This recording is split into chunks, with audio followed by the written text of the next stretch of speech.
Hello everyone, welcome to বিবি। আমাদের blog বাড়িতে আপনাদের সবাইকে স্বাগতম। আমি জুয়েল আছি আপনাদের সাথে রোড টু জার্মানি এই এপিসোডে। আর আজকের এপিসোড সবচেয়ে হট টপিক। আমাদের সাথে জয়েন করবেন এই সময়ের জনপ্রিয় তারকা রাফিউল সাব্বির। সে কথা বলবে আমাদের সাথে ইরাসমাস স্কলারশিপ নিয়ে, এবং আমরা তার সাথে চেষ্টা করব ইরাসমাসের শুরু থেকে শেষ ইচ এন্ড এভরিথিং জানার জন্য এবং আপনাদেরকে কিছু গাইডলাইন দেওয়ার জন্য। সো ফার্দার কোনো ডিলে না করে প্রথমে সাবস্ক্রাইব করেন ভাই। সাবস্ক্রাইব ছাড়া উৎসাহ পাচ্ছি না তো। সো সাবস্ক্রাইব করা শেষ, এবার আমরা আসি আমাদের মেইন ফেজে। আমি ইনভাইট করতেছি রাফিউল সাব্বিরকে। এই মামা, ওয়েলকাম হ্যালো, টু ব্লগ বাড়ি। Thank you. আছিস কেমন?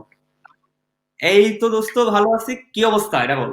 এই তো চলতেছে। হ্যাঁ, মানে করোনায় কাহিল, কিন্তু ঠিক আছে আর কি, মানে বাইচে আছি, আমি সেফ আছি আর কি। হ্যাপি যে তুই আমাদেরকে টাইম দিচ্ছিস। তুই আসলে অনেক ব্যস্ত মানুষ, আমি জানি। হ্যাঁ, হ্যাঁ। পুরো আসলে আমি খুবই হ্যাপি। সো ফার্দার ডিটেলসে যাওয়ার আগে আমি চাইবো তুই নিজের একটু মানে তোর ইন্ট্রোডাকশন বা তোকে ইন্ট্রোডিউস কর আমাদের সাথে। আচ্ছা, আমার নাম হলো রাফিউল সাব্বির। আমি মেইনলি লেখাপড়া করছি কম্পিউটার সায়েন্স এন্ড ইঞ্জিনিয়ারিং এ। তো দেশ থেকে অনার্স করার পরে আমি জার্মানিতে আসছিলাম 2014 সালে। একটা একটা ডিফারেন্ট মাস্টার্স প্রোগ্রামে আসছিলাম আর কি, বার্লিনে। আহ, তো তারপরে যেটা হয়েছে যে আমি ওখান থেকে ইরাসমাসে অ্যাপ্লাই করছিলাম, মানে জার্মানিতে থাকা অবস্থায় আমি ইরাসমাসে অ্যাপ্লাই করছিলাম। তো পরে ইরাসমাস পেয়ে ওই জার্মানির ওই মাস্টার্সটা মানে ডিসকন্টিনিউ করে আমি 15 সালে ইয়াতে চলে গেছি আর কি, ইরাসমাসে। তো আমি 15 থেকে 17 সেশনে ইরাসমাসে পড়ছি। আমার ইরাসমাসটার নাম ছিল হলো পারকম, পারভাসিভ কম্পিউটিং অ্যান্ড কমিউনিকেশন। মানে এটা মেইনলি আইওটি, ইউবিকুইটাস কম্পিউটিং, এগুলি নিয়ে। তারপরে ওই তো তারপরে 17-তে মাস্টার শেষ করলাম জুলাইতে, তারপরে অগাস্ট থেকে চাকরি করতেছি। প্রথমে ছিলাম মিউনিখে, তারপরে 18 সালে চলে আসছি বার্লিনে। এখন আমি বার্লিনে আছি আর কি। আমি একটা কোম্পানিতে সিনিয়র ডেটা ইঞ্জিনিয়ার হিসেবে কাজ করতেছি। খুবই ভালো লাগলো শুনে। তোর ফেসবুক প্রোফাইলের কথা বলি না, তুই যে বিশাল সেলিব্রিটি সেটা তো ইনক্লুড করলি না। হ্যাঁ, না, আচ্ছা, সবার জন্য বলে রাখি, রাফিল সাব্বির কিন্তু বিশাল ফ্যান বেস। সো আমরা রাফিলকে এখন একটু কাটাছেড়া করবো, কেউ মাইন্ড করবেন না প্লিজ, হ্যাঁ। না, না, এই জন্যই আমি আমি তোর মেসেজের রিপ্লাই দিই না আর কি, যে যে কখন কোন ফাপড়ে পড়ে যায়। হ্যাঁ, এটা কিন্তু খুবই সত্য কথা। রাফিল সাব্বির কিন্তু মানে 15 দিন পরে আমার মেসেজ রিপ্লাই করছে। সো আপনাদের জন্য আমি রাফিল সাব্বিরকে ধরে নিয়ে আসছি চিপা থেকে। সো আশা করি আমরা আজকে রাফিলকে ভালো লবণ ডলা দিব আর কি। হ্যাঁ, তবে তোর মেসেজের রিপ্লাই দিই না এর মানে এই না যে কারোর মেসেজের রিপ্লাই দিই না, মানে মানুষ বুঝে রিপ্লাই দিই আর কি।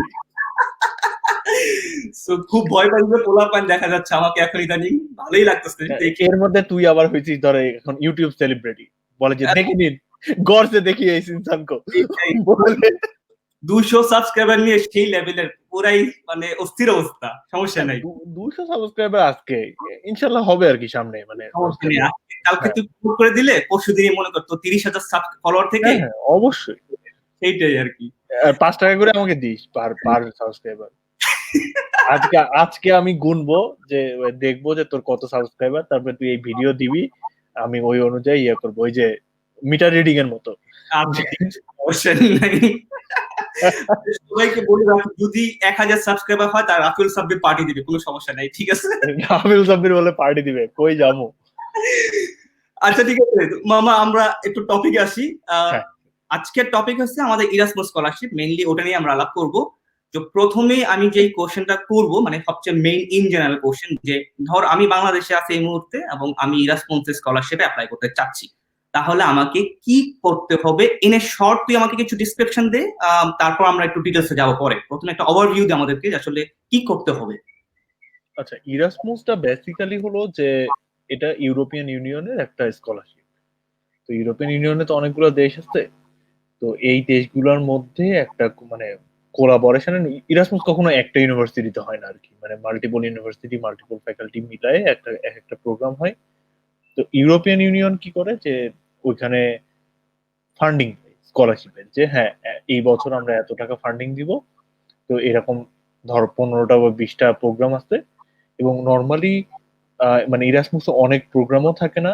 আর প্রতিটা প্রোগ্রাম ইনিশিয়ালি পায় হলো 5 বছরের জন্য ফান্ডিং পায়। তো এমনও হয় যে মানে ম্যাক্সিমাম প্রোগ্রামই 5 বছর পরে আর ফান্ডিং রিনিউ করে না, কারণ নতুন আরেকটা প্রোগ্রাম খুলে আর কি। মানে খুব অল্প কিছু আছে যারা 2টা চালাইতে পারে আর কি, মানে 2টা মানে ফেজ 1 ফেজ 2 চালাতে পারে। তো ইরাসমাসে অ্যাপ্লাই করা কোনো মানে এক্সেপশনাল কিছু না, মানে আমরা যেরকম নর্মাল ইউনিভার্সিটিতে অ্যাপ্লাই করি, যেটা তুই করছিস আমি করছি, মানে আমরা যেভাবে করছি প্রথমবার মানে জার্মানিতে অ্যাপ্লাই করো, ওই রকমই একটা অ্যাপ্লিকেশন। ওদের ওয়েবসাইট আছে, প্রত্যেকটা প্রোগ্রামের আলাদা আলাদা ওয়েবসাইট আছে। তো আহ, এইগুলো আমি আমি তোকে দিয়ে দিব। তো মানে এই ভিডিও ডেসক্রিপশনে থাকলে এটা সুবিধা হবে, অনেকে মানে খুঁজে পায় না আর কি এটা। তো ওই প্রোগ্রামগুলোতে নর্মালি অ্যাপ্লাই করতে হয়। তো যে মানে নর্মালি যে জিনিসগুলো লাগে, যে আমার একটা মোটিভেশন লেটার, আমার অনার্সের সার্টিফিকেট, আমার যদি কোনো পাবলিকেশন বা কিছু থাকে সেইগুলোর বা এক্সট্রা কারিকুলার অ্যাক্টিভিটিস, তারপরে আইএলটিএস, আর হলো আর রিকমেন্ডেশন লাগে। এটা তো নর্মালি ইয়াতেও লাগে আর কি, অন্য অন্য মাস্টার প্রোগ্রামেও লাগে। তো মানে নাথিং এক্সেপশনাল, মানে ইরাসমাসের অ্যাপ্লিকেশন আর একটা জার্মান ইউনিভার্সিটি বা একটা ইউরোপের যে কোনো ইউনিভার্সিটিতে অ্যাপ্লিকেশনের মধ্যে অনেক বেশি তফাৎ নাই আর কি, মানে একদম একদম বেসিক ব্যাপারগুলি মোরলেস সেম। ওকে, তার মানে হচ্ছে গিয়ে আমি নর্মালি যেরকম অ্যাপ্লাই করি ইরাসমাসের এই প্রোগ্রামটা আমি খুঁজবো ওয়েবসাইটে, খোঁজার পরে আমি অ্যাপ্লাই করবো, ঠিক না? রাইট, হ্যাঁ। মানে মানে মানে সিম্পল অ্যাজ দ্যাট, মানে এই প্রোগ্রামটাও একটা, আমি যেরকম জার্মানিতে মাস্টার্স প্রোগ্রাম এসেছি ওই রকমই একটা মাস্টার্স প্রোগ্রাম আর কি। আচ্ছা, এইখানে সেই ক্ষেত্রে মানে বেসিক কোনো রিকোয়ারমেন্ট আছে মানে এক্সট্রা, যেমন তোর আমাদের যে জার্মানিতে দাদের যে স্কলারশিপ ওখানে রিকোয়ারমেন্ট থাকে যে 2 বছর মিনিমাম জব এক্সপিরিয়েন্স লাগবে, বা এই টাইপের কোনো এক্সট্রা কোনো মানে কোনো রিকোয়ারমেন্ট আছে কিনা? এইটা এটা খুবই প্রোগ্রাম টু প্রোগ্রাম ভ্যারি করে। যেমন আমি একটা মাস্টার্স প্রোগ্রাম দেখছিলাম যেখানে ওরা 3 ইয়ার্স প্রফেশনাল এক্সপিরিয়েন্স চাইছিল আর কি, একদম মানে স্পেসিফিক বলে দেওয়া আছে 3 ইয়ার্স প্রফেশনাল এক্সপিরিয়েন্স দরকার, আদারওয়াইজ মানে you will not be even considered. তো মানে ওই অ্যাপ্লিকেশনই কনসিডার করবে না। তো মানে এই জিনিসগুলোর ব্যাপার কি, যে ইরাসমুসের কোনো মানে স্পেসিফিক ক্রাইটেরিয়া নাই।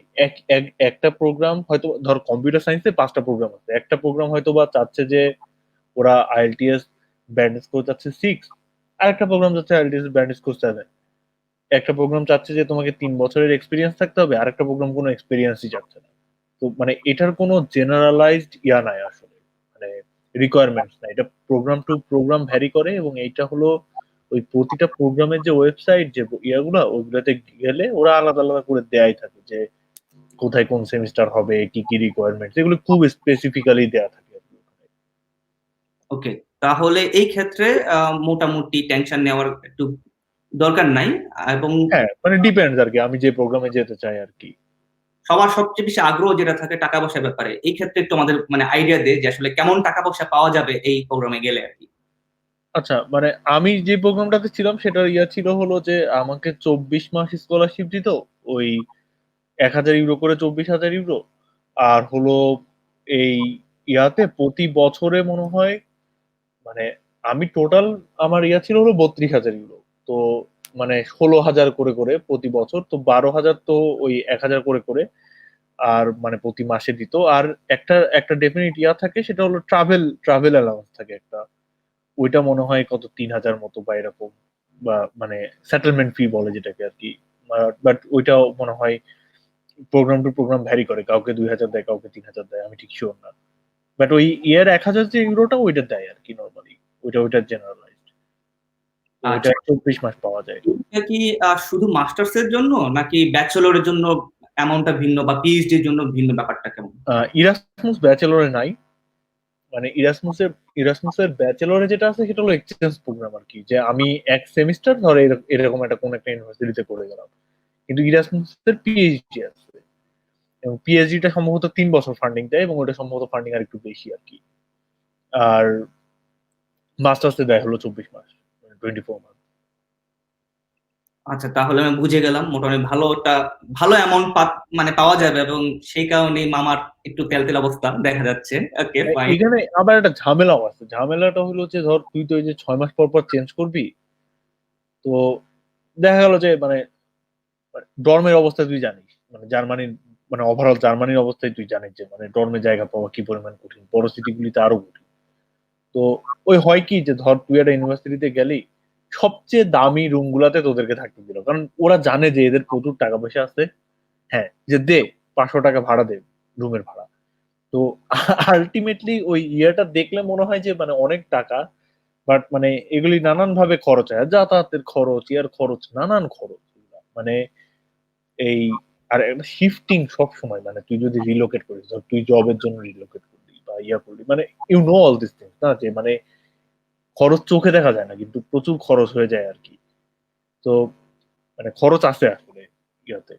আচ্ছা, এই ক্ষেত্রে আমার একটা স্পেসিফিক কোশ্চেন আছে। ধর তুই প্রথম সেমিস্টার করলি তুই জার্মানিতে, সেকেন্ড সেমিস্টার তোকে ফ্রান্সে করতে হবে। সেক্ষেত্রে তুই যখন রিলোকেশন করবি তোকে কি এক্সট্রা কোনো ফান্ডিং দিবে যে এই না না, রিলোকেশন জন্য? ওই যে 3,000 টাকা, ওই যে রিলোকেশনের ইয়েটা ইয়ারলি, ওইটা ওইখান থেকে ইয়ে বেয়ার করতে হবে আর কি। মানে ওই মাসিক মাসিক যে 1,000 ইউরো ওইটা দিতে থাকবে, কিন্তু ওই ইয়ের টাকাটা একবারে দিবে বছরে একবার, হয়তো বা 3,000 টাকা দিবে বা 2,000 টাকা দিবে, হতে পারে দিবে। আর সেটা কিন্তু কি ওই, মানে sorry? সেইটা এনাফ কিনা? হ্যাঁ মানে আমার জন্য ইনাফ ছিল আর কি। মানে এখন আমি, যেমন আমরা যেটা করছি যে আমরা, মানে আমাদের ব্যাচে ছিল মতো কত, 19 জন বা 20 জন মনে হয়, আমরা সবাই একসাথে ব্যাক পাঠাইতাম। তো মানে দেখা গেল যে আমি হয়তো এক সেমিস্টারের মধ্যে, আমি আমি যেমন ছিলাম হলো 3টা ইয়াতে, ফ্রান্স, ফিনল্যান্ড আর সুইডেনে। তো আমরা ফ্রান্স থেকে যখন ফিনল্যান্ডে যাই তখন আমাদের একটা ছুটি ছিল 15 দিনের। ও তো আমরা সবাই যে যার যার মতো ঘুরতে টুরতে গেছি। ফ্রান্স থেকে যখন আমরা বের হই আমরা সবাই একসাথে ব্যাগ পাঠাইছি।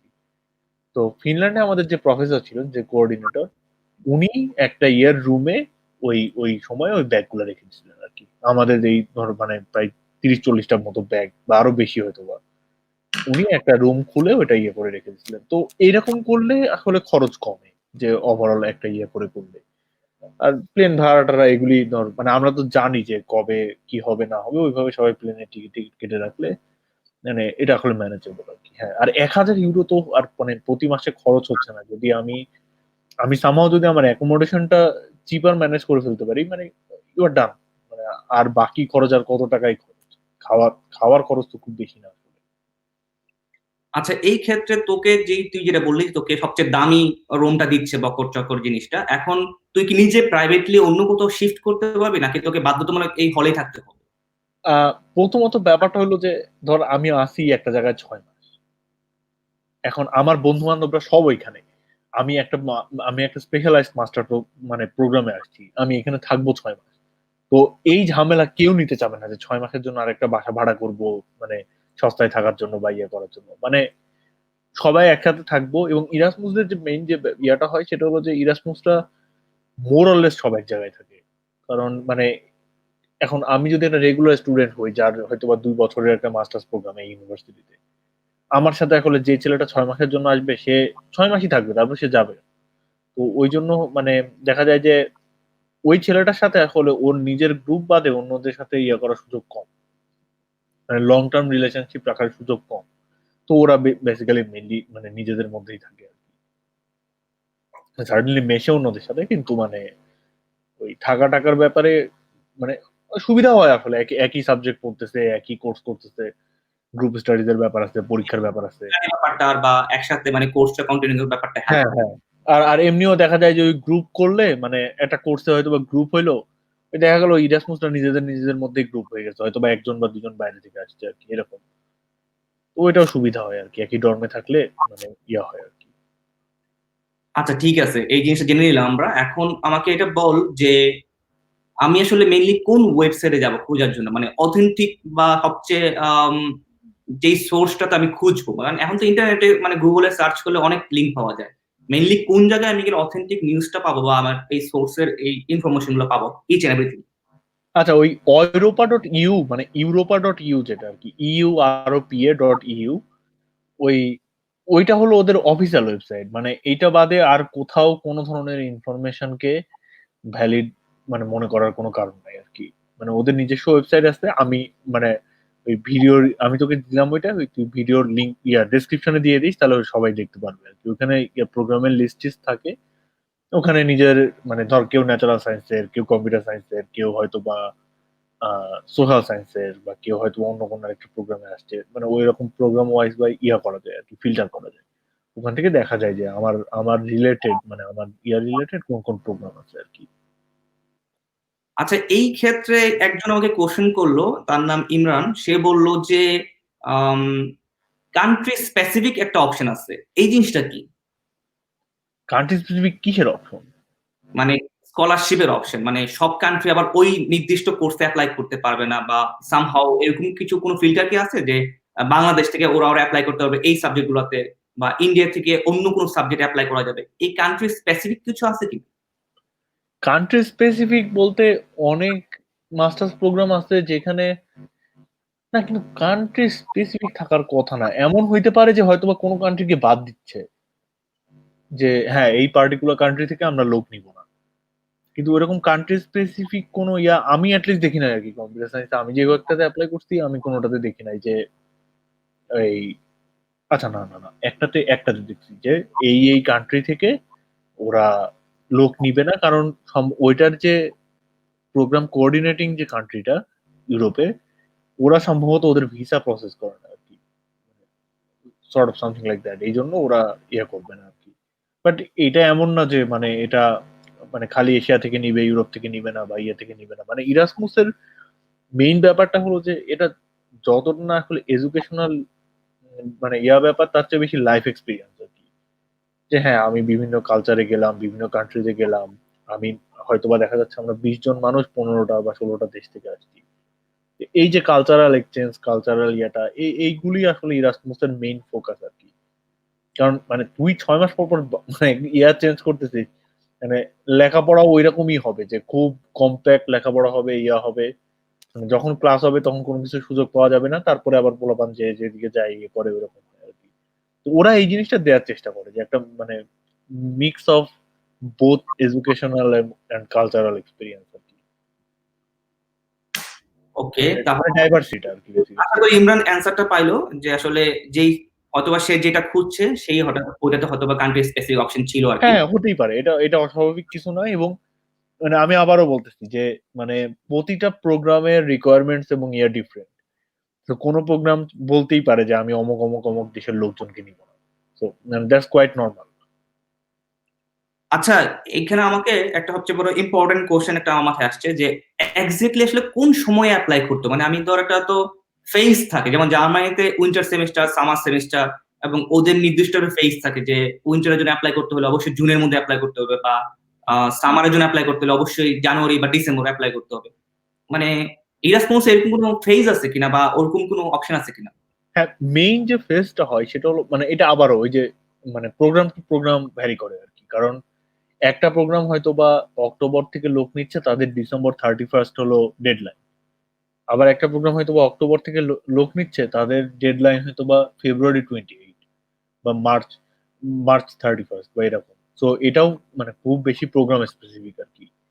কিন্তু এখানে একটা জিনিস একটু মাথায় রাখতে হবে, সেটা হলো যে একসাথে অ্যাট ওয়ান সার্টেন মোমেন্ট আমি ম্যাক্সিমাম 3টা এরাসমাস প্রোগ্রামে অ্যাপ্লাই করতে পারবো। তো কি হলো, আমার 4টা প্রোগ্রাম আছে, 1 2 3 4। তো আমি প্রোগ্রাম 1, প্রোগ্রাম 2 আর প্রোগ্রাম 3 তে অ্যাপ্লাই করলাম।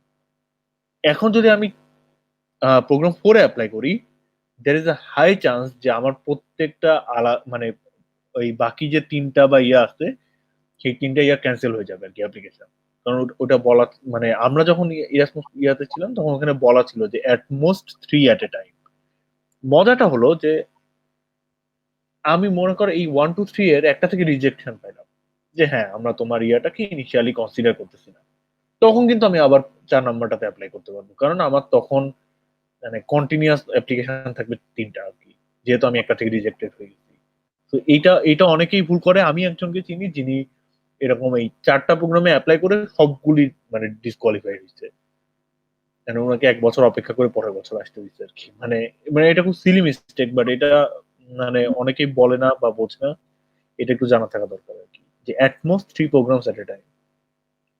আচ্ছা, এটা খুবই ইম্পর্টেন্ট একটা ব্যাপার ছিল, যারা অ্যাপ্লাই করবে ওদের জন্য সবচেয়ে সতর্কতা বাণী, যে আপনারা 3টার বেশি অ্যাপ্লাই করবেন না।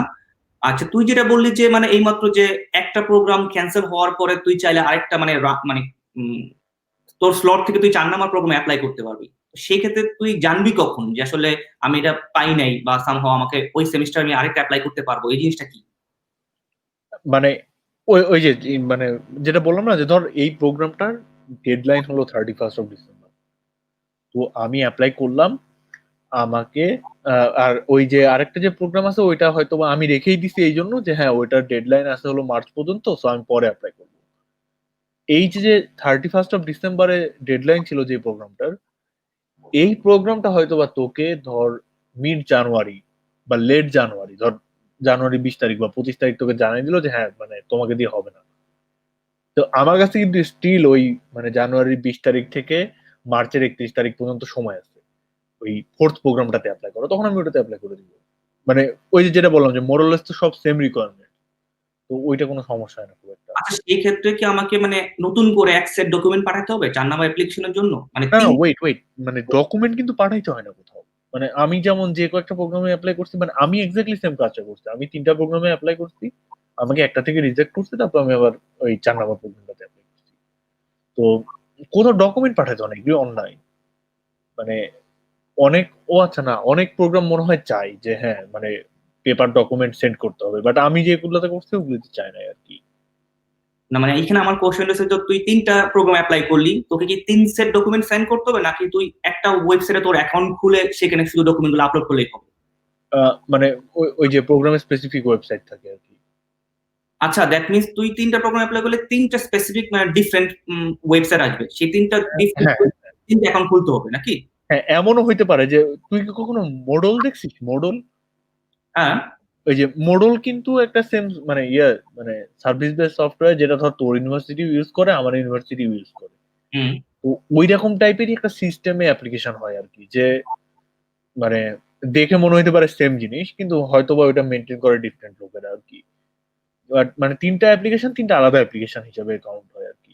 বাট ওরা সামহাও মানে কিভাবে, মানে সম্ভবত পাসপোর্ট টাসপোর্ট বা কিছু একটা দিয়ে ওরা এটা ট্র্যাক রাখে যে হ্যাঁ 3টার বেশি অ্যাপ্লিকেশন করতেছে কিনা, মানে যেন ওভারফ্লো না হয় আর কি। না আমি ধর 20টা ইরাসমাস প্রোগ্রামে অ্যাপ্লাই করে ফেললাম, যদিও মানে কারোর সাবজেক্টেই বেসিক্যালি মানে 5টা 6টা বেশি ইয়া থাকে না।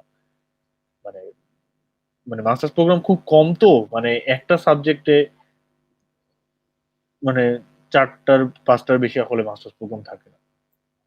আচ্ছা, ঠিক আছে।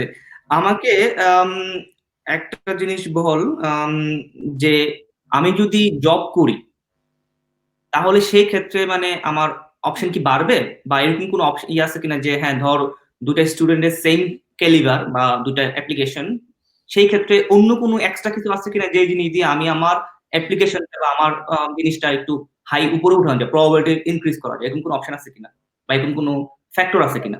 হ্যাঁ, মানে ব্যাপারটা হলো যে একটা মাস্টার্স প্রোগ্রাম তো বেসিক্যালি মানে একটা মাস্টার্স এর অ্যাপ্লিকেশন বা যে কোনো একটা অ্যাপ্লিকেশন, এটা হলো একটা প্যাকেজ। মানে আমার ধর CGPA 4 আছে, আর কিছু নাই, মানে আমার জব এক্সপিরিয়েন্স নাই, আমার ইয়া নাই, মানে সেটা যেমন খুব একটা ভালো কিছু না, আমার আইএলটিএস স্কোর খুব কম, এটা খুব ভালো কিছু না, তেমনি আবার আমার সবকিছুই আছে কিন্তু অল্প অল্প, সেটাও খুব একটা ভালো কিছু না। তো এটা একটা ওভারঅল প্যাকেজ। যেমন ইরাসমাসে যেটা হয় যে হ্যাঁ রেজাল্ট জরুরি, মানে রেজাল্ট মানে একটা একটা স্ট্যান্ডার্ড রেজাল্ট থাকা লাগে, কিন্তু পাবলিকেশন মানে যদি মানে ইয়ার সাবজেক্টে হয় পাবলিকেশন মানে ইফ পসিবল, তারপরে আইএলটিএস এর স্কোর, হ্যাঁ মানে 7 আর 7.5 স্কোরে মানে ইট সাউন্ডস লাইক খুব বেশি পার্থক্য নাই, but still it at some wait.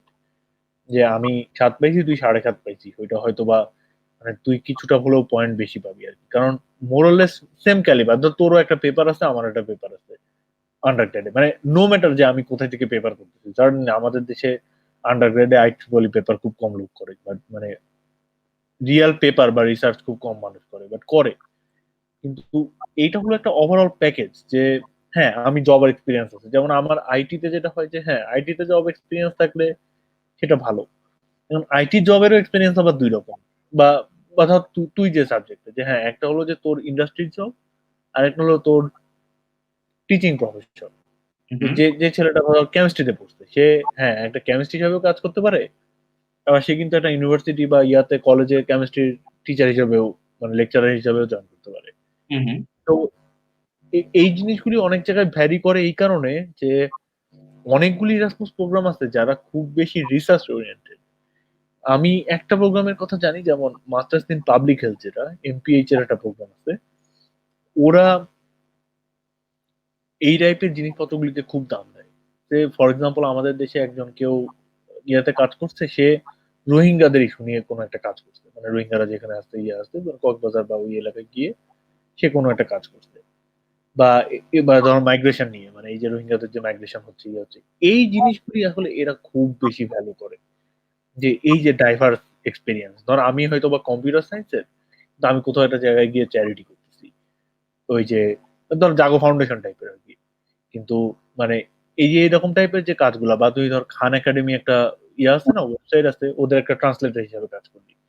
তো এই ধরনের জিনিসগুলো এক্সট্রা কারিকুলার অ্যাক্টিভিটিস, বা আমাদের কম্পিউটার মানে কম্পিউটার ক্লাবের আমি হয়তো বা জিএস ছিলাম বা সভাপতি ছিলাম, এই টাইপের কাজগুলা যে হ্যাঁ আমি অর্গানাইজ করছি, মানে ওরা এই টাইপের জিনিসগুলি খুব ইয়ে দেয়। তো এক্সট্রা কারিকুলার অ্যাক্টিভিটিস, ইয়েস, মানে দ্যাট অ্যাডস ভ্যালু সার্টেনলি। আর লিসেন, জব এক্সপিরিয়েন্স মানে experience is always better than no experience, তাই না? মানে এটা মানে তোর যদি 2 মাসের এক্সপিরিয়েন্স থাকে আমার চেয়ে বেশি, you are actually 2 month more experience than me. মানে এটা অ্যাজ সিম্পল অ্যাজ দ্যাট, মানে এক্সপিরিয়েন্স এর কোনো মাইন্ড নাই সোজা কথা, সেটা যে যে ইয়াতেই হোক। তার মানে হচ্ছে আমরা যত বেশি সম্ভব যা যা এক্সট্রা পারা যায় সবকিছু আমরা অ্যাড করব। আচ্ছা, এই ক্ষেত্রে ওরা যদি এই ডকুমেন্ট না চায়, আমরা কি তারপরে পাঠিয়ে দিব? ধর না আমার জব এক্সপিরিয়েন্স সার্টিফিকেট চাই নাই বা ভলান্টারি অ্যাক্টিভিটিস এর কোনো কাগজপত্র ওরা ওয়েবসাইটে চাই নাই, আমি কি পাঠিয়ে দিব এক্সট্রা? কোনো সমস্যা আছে?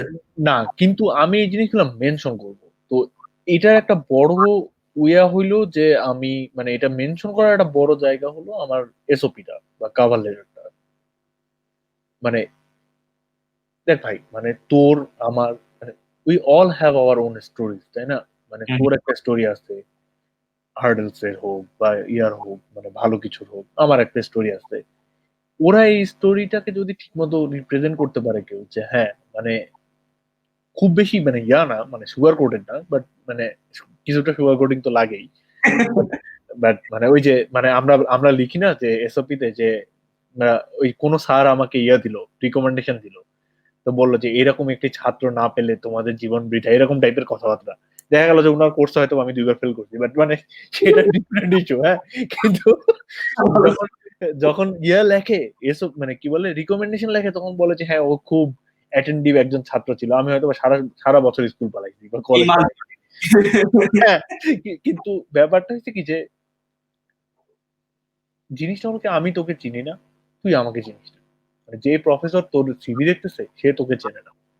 আমি যাকে আমার গল্পটা বলতেছি সেই ভদ্রলোককে আমি চিনি না। হ্যাঁ, আমি হয়তো প্রোগ্রামে গেলে চিনবো যে হ্যাঁ অমুক প্রফেসর আমারটা দেখতে, বাট ডাজন্ট ম্যাটার।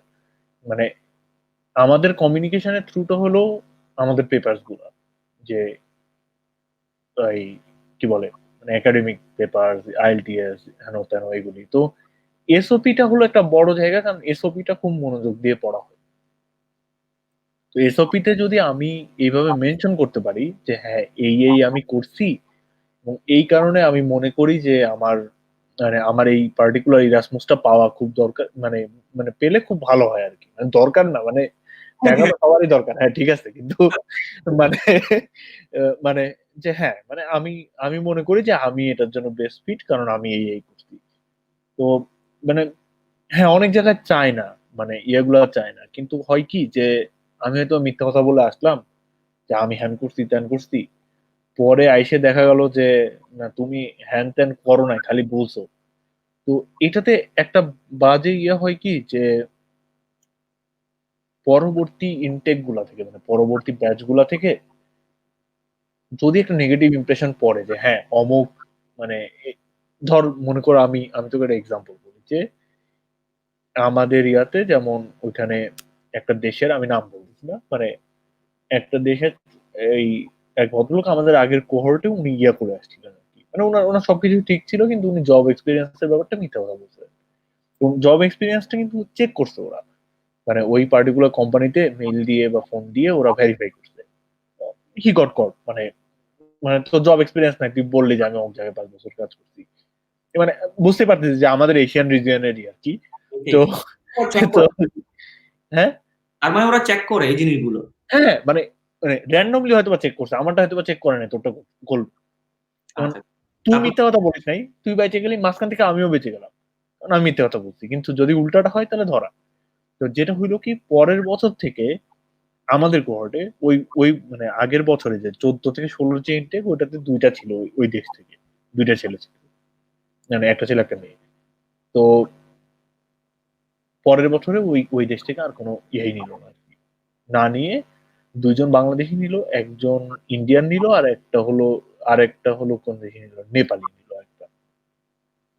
তো ও না, আমাদের ব্যাচে ইন্ডিয়ান ছিল না, সরি, আমাদের ব্যাচে খালি নেপালিটা ছিল, ইন্ডিয়ানটাকে পরের বছর নিল আর কি। কিন্তু যে জিনিসগুলা হয় কি যে মানে এগুলো কিছু গ্রেটার ইম্প্যাক্ট আছে। আমি যদি মিথ্যা কথা বলি বা ইয়ে করি, যে এরকম যদি কেউ একটা ধরা পড়ে, এটা পুরো দেশের ইয়ার ব্যাপার যে মানে তুমি এরকম মিথ্যা কথা বলতেছো, ইয়ে করতেছো। কিন্তু এই যে আমাদের ব্যাচে যেমন বাংলাদেশিদের ইয়ে খুব ভালো ছিল, তো ওই 5 বছরের প্রতি বছর দুইজন করে করে বাঙালি গেছে, প্রতি বছর দুজন করে বাঙালি গেছে। এক বছরে মনে হয় 3জনও গেছে, মানে একটা হাজবেন্ড ওয়াইফ গেছিল আর আরেকটা ছেলে গেছিল। আচ্ছা, তোর এই ইয়ে থেকে আলাপ থেকে আমার দুইটা কোশ্চেন মাথায় আসছে যে এসওপিটা বললে অনেক বেশি ইম্পর্টেন্ট, তো এই ক্ষেত্রে কোনো ইয়ে আছে, স্পেসিফিক পেজ রিকোয়ারমেন্ট আছে যে 2 পেজে শেষ করতে হবে বা 3 পেজে শেষ করতে হবে, মানে এরকম কোন ধরাবাঁধা কোনো নিয়ম আছে কিনা বা স্ট্যান্ডার্ডটা কি? মোস্টলি ওরা বলে দেয় যে মানে 1 পেজে শেষ করতে বা 2 পেজে শেষ করতে, ওটা ওখানে লেখাই থাকে যে নট মোর দেন 2 পেজেস বা নট মোর দেন 1 পেজেস, এইভাবে লেখা থাকে। সরি, এখন মানে ওখানে লেখা থাকে যে মানে নট মোর দেন 2 পেজেস বা 1 পেজেস, কিন্তু ব্যাপারটা হলো কি যে যত কম্প্যাক্ট এবং প্রেসাইজ হয় তত ভালো আর কি জিনিসটা। কারণ মানে স্ট্যান্ডার্ড কিতাব নাই যে 1 পেজ বা 2 পেজ যাই বলে ওর মধ্যে থেকেই লেখার জন্য নাকি? হ্যাঁ, হ্যাঁ, হ্যাঁ, মানে মানে স্ট্যান্ডার্ডটা মেইনলি আসলে মানে 2 পেজ ধরে অনেকে, মানে ইউরোপে নর্মালি এসওপির ইয়াতে ম্যাক্সিমামই আমি দেখছি 2 পেজ, কিন্তু মানে আবার অনেক জায়গায় আছে 1 পেজও করে আর কি। মানে এটার কোনো স্ট্যান্ডার্ড বলাটা আসলে ভুল হবে, 1 পেজ বা 2 পেজ, এটা মানে ইয়া টু ইয়া ভ্যারি করে আর কি, ইউনিভার্সিটি ইউনিভার্সিটি। এখন যে ইউনিভার্সিটি ধর প্রতি বছর 50,000 স্টুডেন্ট পায়, তো 50,000 স্টুডেন্টের 2 পেজ এসওপি পড়া মানে 1 লক্ষ পেজ এসওপি পড়া। এটা কে পড়বে ভাই, তুই ক? মানে তুই এলে পড়তি, তখন তুই স্ট্রিক্টলি বলে দিতি যে নট মোর দেন 1 পেজ। যার 2 পেজ হইতো তুই ওই প্রোগ্রাম মানে ওই ব্যাটারে তুই কাউন্টই করতি না। যে আমাদের 50,000 স্টুডেন্ট ভাই, মানে তোমার এই 2 পেজের সিভি মানে ইয়া পড়ার এসওপি পড়ার সময় আমার নাই। আচ্ছা, এইখানে আরেকটা জিনিস এইমাত্র ইনফর্ম করলি, মানে মেনশন করলি যে স্টুডেন্ট প্রতি বছর বাংলাদেশ থেকে 2 জন 3 জন নিচ্ছে বা অন্য দেশ থেকে নিচ্ছে, মানে এরকম কোনো কোঠা কি আছে যে এই দেশ থেকে এতজন নিব বা এই রিজিয়ন থেকে এতজন নিব, এরকম কোনো হ্যাঁ, স্পেসিফিক কিনা? নর্মালি এটা থাকে আর কি, মানে দেশ থেকে থাকে না। যেমন মানে ধর আমাদের ইয়েটাতে ছিল হলো যে সাউথ ইস্ট এশিয়া থেকে হয়তো বা ওরা 3জন নিবে, তো আমরা 2 বাঙালি আর ওই যে নেপালিটাও গেছে। আবার ওই মানে ওইটাকে কোন মানে ওরিয়েন্টাল যে পার্টটা আর কি, এই যে চায়না, তারপরে মালয়েশিয়া না সরি, চায়না, ভিয়েতনাম, এই সরি এই এলাকাগুলো থেকে ওরা হয়তো বা 2জন নিবে, যেমন আমাদের সময় 2টা ভিয়েতনামি ছিল। তারপরে ল্যাটিন আমেরিকা, যেটা লাটাম থেকে হয়তো ওরা 2জনকে নিবে বা 3জনকে নিবে, মিডল ইস্ট থেকে নিবে 2জন বা 3জনকে। তারপরে হয়তো বা আফ্রিকা থেকে 3জনকে নিবে বা 4জনকে নিবে। তো এইভাবে ইয়াটা হয়, বা হোল রাশিয়া থেকে হয়তো বা মানে এই রাশিয়া যে মানে গ্রেটার যে রাশিয়াটা সোভিয়েত ইউনিয়ন ছিল যেটা, ওই মানে ইস্টার্ন ইউরোপ থেকে আর রাশিয়া থেকে হয়তো বা 3জন বা 4জনকে নিবে আর কি। এইরকম ভাগ করা থাকে আর কি ওটা। মোটামুটি আমাদের রিজন থেকে ম্যাক্সিমাম 3 জনের হিসাব কিতাব নাকি? আমাদের ইয়াতে ম্যাক্সিমাম ছিল মনে হয় 4জন বা 3জন, হ্যাঁ 4জন ছিল, কারণ এক ব্যাচে 4জন ছিল আর কি। হ্যাঁ, তাহলে ওরা 4জন ছিল আর কি। তাহলে আমরা But জেনে ওরা নিই ওরা এটাকে মানে মানে 19-20 করতে পারে আর কি। মোটামুটি মানে ম্যাক্সিমাম যেটা আর কি তুই দেখছিস আর কি, সেটা 4 জন হচ্ছে ম্যাক্সিমাম। হ্যাঁ, মানে একটা প্রোগ্রামে ধর তোর মানুষই হলো 20 জন, তো একজন থেকে যদি 5 জন 7 জন নিয়ে ফেলে তাহলে এটা বিপদ। তো ওরা ওইভাবে ব্যালেন্স করার চেষ্টা করে আর কি। আচ্ছা, এটা স্পেসিফিক প্রোগ্রামের জন্য, দেখ অন্য প্রোগ্রামে আবার বাংলাদেশিরা যাচ্ছে এরকম কিছু নাকি? হ্যাঁ, অন্য প্রোগ্রামে এমন হইতে পারে যে বাংলাদেশে আরো কম নাই, 2টা নাই। আচ্ছা, দ্যাট মিনস যদি 10টা প্রোগ্রাম হয় সেক্ষেত্রে 2টা সিট না, আমাদের হিসাবে আলটিমেটলি 20টা সিট হচ্ছে, 2জন হ্যাঁ, করে হ্যাঁ, হলে। হ্যাঁ, মানে মানে পার প্রোগ্রাম আর কি, এটা মানে প্রোগ্রাম টু প্রোগ্রাম ভ্যারি করে আর কি। কিছুটা ভরসা, আমি ভাবছিলাম পুরো হোল প্রোগ্রাম মানে না, না, স্কলারশিপ না, 2 জন, তাহলে তো মনে হয় ফাইট না, হয়ে না, যেত। না, সবচেয়ে কম পাই হলো ইউরোপিয়ান আর কি। সবচেয়ে কম সিট থাকে ইউরোপিয়ানদের জন্য। কারণ মানে ওদের ইরাসমাসের মেইন ব্যাপারটাই হলো যে মানে আমরা একটা ইউরোপিয়ান এক্সপিরিয়েন্স নিব, একটা মাস্টার্স নিব, কিছু কালচারাল এক্সপিরিয়েন্স নিব। তো এইখানে যেটা হয় যে মানে ইউরোপিয়ানরা সবচেয়ে কম, যেমন আমাদের সাথে 2জন ইউরোপিয়ান ছিল, একজন ফ্রেঞ্চ আর একজন হলো সুইডিশ। তো বাট ওরা ওরা পাইছে কেন, কারণ হলো যে আমাদের এই ফ্রেঞ্চ যে প্রফেসর যিনি ইয়া করছে, উনি উনার আন্ডারগ্রেডের যে বেস্ট স্টুডেন্টটা ছিল তাকে ইরাসমাসটাতে ইয়ে দিচ্ছে। এবং সুইডেনেরটাও সেম, উনার যে বেস্ট ক্যান্ডিডেটটা ছিল উনি ওকে দিচ্ছে আর কি। মানে ফিনল্যান্ড থেকে হয়তো বা একজনকে দিতে পারতো, বাট ওই ওই ব্যাচে কেউ ছিল না ওদের জন্য। তো ওরা এই দুজনেই নিছে, মানে ওরা ইউরোপিয়ান ইয়া ম্যাক্সিমাম আর কোনো ইয়াই করে নাই আর কি, মানে কনসিডারই করে নাই, সব নন ইউরোপিয়ান। আচ্ছা, আরেকটা খুবই গুরুত্বপূর্ণ রিসেন্ট এই টাইমের একটা ডিসকাশন চলতেছে সিবি নিয়ে। মানে রিসেন্টলি আমিও একটা ডিসকাশনে আর্গুমেন্টে মানে জড়াই গেছিলাম একজনের সাথে, যে ইউরোপাস সিবিটা নিয়ে একটু আলাপ হচ্ছিল আর কি, যে এইটা আসলে অনেকে বলতেছে ভালো না, বা এইটা আসলে ভ্যালিড না।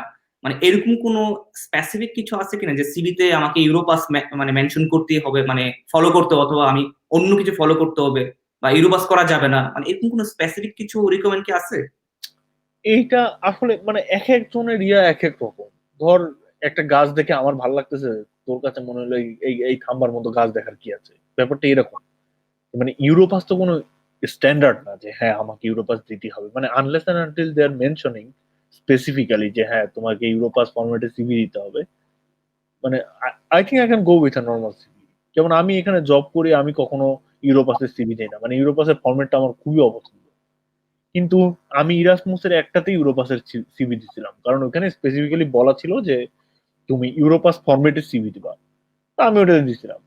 তো এখন যেটা হয়েছে কি যে ওইটা বানাইছি আমি, এখন আমার প্রচুর পরিশ্রম গেছে ওইটা বানানোর পিছনে, তো আমি ওইটাই সবগুলোকে দিয়ে দিছি যে সেটাই মিন করছি, হ্যাঁ, আমিও সেটাই মিন করছিলাম আর কি, যে আসলে এত কষ্ট, মানে ভালো পরিশ্রম করতে হয় এই স্ট্যান্ডার্ডটা হ্যাঁ, ফলো। একটা একটা একটা ভালো সিভি বানানো খুব কঠিন জিনিস। আমাদের দেশের মানুষজন কপি পেস্ট করবে, দেখা গেল যে তোর বাপের নাম আর আমার মায়ের নাম দিয়ে একটা সিভি বানায় ফেলালো, কারণ ওর কাছে জুয়েল ভাই আর সাব্বির ভাইয়ের সিভি ছিল। বা দেখা গেল জন্মসাল তোর দিল, ডেট আমার মানে তারিখ তোরটা দিল, ইয়া দিল আর কি, আমারটা দিল। তো এই টাইপের মানে জিনিস করলে আসলে সমস্যা। মানে সিভি কিন্তু খুব ইম্পর্টেন্ট। মানে আমি যখন দেখাবো যে আমার জব এক্সপিরিয়েন্স আছে, আমার ওয়ার্ক এক্সপিরিয়েন্স আছে, আমার রিসার্চ এক্সপিরিয়েন্স আছে, এক্সট্রা কারিকুলার অ্যাক্টিভিটিস আছে। তো আমার যেটা হয়েছিল যে আমি একটা সিভি ভালো করে বানাইছিলাম, তারপর দেখলাম যে কি কে এই প্যারা নাই যে আবার এটা ইয়ে করবো, আমি ওইটাই সব সব জায়গায় দিয়ে দিলাম। বাপরে বাপ, বলিস না, চাকরি অ্যাপ্লাইয়ের সময় যে যে প্যারা খাইছে সিভি নিয়ে, ওরে না, না, সিভি রে। অবশ্যই। এবং মানে প্রথমেই ম্যাক্সিমাম লোকজনের যেটা দেখা যায় যে এখানে আসার পর প্রথম 2-3 মাস অ্যাপ্লাই করার পরে তারা বুঝতে পারে যে তাদের সিভিটা বেসিক্যালি বুলশিট, এই জন্য কেউ তাদেরকে পাত্তা দিচ্ছে না। তখন তারা ঝাঁপায় পড়ে সিভি চেঞ্জ করার জন্য, ভাই কিভাবে সিভি চেঞ্জ করবে। এটা সবার হয়, এটা আমার নিজেরও হয়েছে। সেম। আচ্ছা, এই আমরা আরেকটা কোশ্চেন করব, তারপর আমরা কোশ্চেন পড়বে যাব। আরেকটা কোশ্চেন আছে যে আম, আমি যদি অ্যাপ্লাই করি, অ্যাপ্লাই করার পরে কি আমাকে ইন্টারভিউ দিতে হবে, নাকি শুধুমাত্র আমার ডকুমেন্টস দিয়ে আমি কল পাবো, মানে আমি সিলেকশন পাবো? মানে ইন্টারভিউ কোনো অপশন আছে কিনা? যেমন তাদের যে স্কলারশিপটা ছিল ওখানে অবশ্যই ইন্টারভিউ একটা ম্যান্ডেটরি অপশন ছিল আর কি। তো ইরাসমাসের ক্ষেত্রে কি ইন্টারভিউ দিতে হয়? আহ, আমি যে প্রোগ্রামটাতে গেছিলাম, মানে আমি বেসিক্যালি দুইটাই এরাসমাস স্কলারশিপের ইয়া পাইছি। একটাতে আমাকে মানে জাস্ট সিভি আর ইয়ে দেখে ডাকছে, মানে সিলেক্ট করতে, আর একটাতে আমাকে মানে ইন্টারভিউ নিচ্ছে আর কি। তো এটাও মানে প্রোগ্রাম টু প্রোগ্রাম ভ্যারি করে আর কি। ওই সিলেকশন প্রসেস বা সিলেকশন ক্রাইটেরিয়াতে ওখানে স্পষ্ট করে লেখা থাকে যে তোমাকে মানে ম্যাক্সিমাম ইরাসমাসের ইয়াতে যেটা থাকে সেটা হলো যে একটা টাইম লাইন থাকে, যে এত এত তারিখ থেকে এত মানে এত মাস থেকে অমুক মাস পর্যন্ত তুমি অ্যাপ্লাই করবা, ফার্স্ট ফেজে তোমাকে জানানো হবে। মানে ইরাসমাস হয় কি, প্রথমে একটা ইনিশিয়াল ইয়া জানানো হয় যে এই যে জুয়েল হোসেন তুমি সিলেক্টেড হয়েছো। তারপরে কি করে ওই কমিটি এটাকে ইউরোপিয়ান ইউনিয়নের কাছে পাঠায় যে হ্যাঁ এরা এরা এরা এরা সিলেক্টেড হয়েছে, এরা এটাকে অ্যাকসেপ্ট করছে, এখন তুমি এই টাকাটা আমাকে দাও এই পার্টিকুলার লোকগুলোর জন্য। হ্যাঁ আমার যদি 15টা লোক থাকে, আমার এত টাকা লাগবে, তুমি আমাকে দাও। ইউরোপিয়ান ইউনিয়ন তখন সেটাকে ইয়া করে আর কি, অ্যাপ্রুভ করে। অ্যাপ্রুভ করার পরে তখন ওরা আমাদেরকে জানায় যে তোমাদের স্কলারশিপটা গ্রান্টেড হয়েছে, তোমরা এই ফর্ম গুলাকে ফিল আপ করে আমাদেরকে পাঠাও। তো মানে ওই মানে আমরা যে মেইন প্রশ্নটাতে ছিলাম আর কি, যে এটা প্রোগ্রাম টু প্রোগ্রাম ভ্যারি করে, যে ইন্টারভিউ হবে নাকি হবে না। অনেক জায়গায় হয়, অনেক জায়গায় হয় না আর কি। বাট মানে হয়, মানে ইন্টারভিউ অনেক জায়গাতেই হয়। এবং মানে সেই ইন্টারভিউ মানে যদি আগের পরিচিত কেউ থাকে বা ওদের অ্যালামনাই কেউ থাকে, সেখান থেকে হয়তো হেল্প পাওয়া যায়। মানে খুব বেশি যে মানে টাইপের প্রশ্ন হয় ব্যাপারটা তা না আর কি। ডিফারেন্ট প্রশ্ন হয় না। সো এক কোহর্ট আগের মানে এক ব্যাচ সিনিয়র। তোর মাইক্রোফোন অফ হয়ে গেছে। হ্যাঁ, সরি, মানে মানে এক ব্যাচ সিনিয়রকে জিজ্ঞাসা করলে জানা যায় আসলে যে কেমন প্রশ্ন হতে পারে বা কিছু। আচ্ছা, আমরা মোটামুটি আমাদের মানে আমি যেগুলো চাচ্ছিলাম ইনফরমেশন ওগুলো আমার হয়ে গেছে। এখন আমরা ছোটখাটো কিছু কোশ্চেন যাব। আমাকে কিছু কোশ্চেন করতে পোলাপাইন। প্রথমেই এক বড় ভাই, আম, ওনার নাম হচ্ছে গিয়ে অনিক। উনি কোশ্চেন করছে যে উনি ফ্যামিলি আনতে পারবে কিনা, যে ইরাসমাস যদি আমি স্কলারশিপে যদি অ্যাপ্রুভ পাই বা আমি যদি স্কলারশিপটা পাই সেক্ষেত্রে ফ্যামিলি আনতে পারবো কিনা, সেই ক্ষেত্রে টাকা পয়সার ব্যাপারগুলো কিভাবে হবে বা কি ধরনের সাপোর্ট পাবে এই ব্যাপারে জানতে চাইছে আর কি। আচ্ছা, মানে অনেক ভাইয়ের যে প্রশ্নটা এটা হলো অনেকেরই থাকে যারা বেসিক্যালি বিবাহিত, যে হ্যাঁ মানে আমি যাচ্ছি আমার ওয়াইফ আসতে পারবে কিনা বা হাজবেন্ড আসতে পারবে কিনা। ইরাসমুস আমাকে স্কলারশিপ দেয়। ইরাসমুস কিন্তু আমাকে ভিসা দেয় না। মানে আমাকে ভিসা আমার নিতে হয়। তো আমার ধর বউ দেশে, আমি এখন ফিনল্যান্ডে আছি বা হোয়ার এভার ইট ইজ আমি আসছি। এখন ওই দেশের যে নিয়ম সেই অনুযায়ী যদি বউ নিয়ে আসতে চাই বা মানে স্পাউস নিয়ে আসতে চাই, সে নিয়ে আসতে পারবে। মানে যেমন আমি ধর জার্মানিতে আছি, এখন আমার জার্মানিতে ওই যে যে টাকাটা দেখাইতে হয় 8,000 না কত টাকা যেন দেখাইতে হয়, আমি দেখাইলাম যে হ্যাঁ এটা আছে, আমি খেয়ে পরে বাঁচতে পারি বা আমার স্কলারশিপ আছে। মানে স্কলারশিপের ক্ষেত্রে যেটা হয় যে হ্যাঁ আমার মান্থলি একটা অ্যালাউন্স আছে, এটা দিয়ে আমি আমার বউকে রাখতে পারবো বা আমি আমার হাজবেন্ডকে রাখতে পারবো। তো মানে এটা এটা খুব কান্ট্রি টু কান্ট্রি ভ্যারি করে। এবং মানে ইরাসমুস তো আসলে ভিসা দেয় না। ইরাসমুস তোকে জাস্ট এডুকেশনটা দেয় আর হলো ইয়াটা দেয় আর কি, সার্টিফিকেট দেয়, টাকাও দেয়।